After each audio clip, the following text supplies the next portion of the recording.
Sesuai tagline-nya bayar pajak semudah pesan GoFood, PBB P2 Online merupakan bentuk kerjasama pemerintah Kota Padang Panjang bersama Bank Nagari dan Gojek untuk memudahkan masyarakat dalam membayar pajak tanpa harus mengantri di loket pembayaran.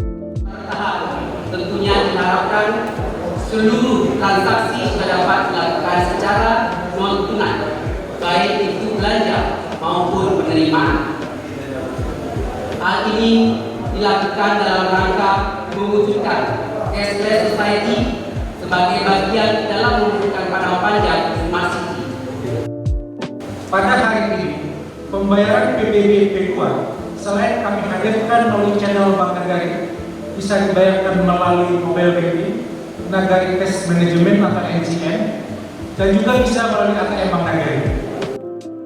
Kita akan launching namanya pembayaran pajak melalui mobiles. Ini sangat bangga, kenapa?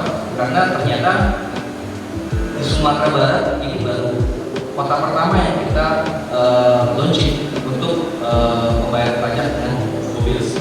Dan ini sesuai dengan kategori Padang Panjang, yaitu untuk menjadi kota digitalisasi. Berlangsung di Aula Lantai 3 Balai Kota, Wali Kota Padang Panjang Fadli Amran BBA Datuk Paduko Malano didampingi Wakil Wali Kota Dr. Andes Asrul melaunching PBB P2 Online pada hari Selasa 28 Juli 2020. Dan saya yakin Bapak dan Ibu semua jajaran dari kedinasan, dari Bank Nagari, dari GoPay juga memiliki visi yang sama untuk betul-betul bagaimana menjadikan kota dan kabupaten setidak-tidaknya di Sumatera Barat ini memang menjadi panutan juga acuan dari pembangunan Indonesia yang berkemajuan.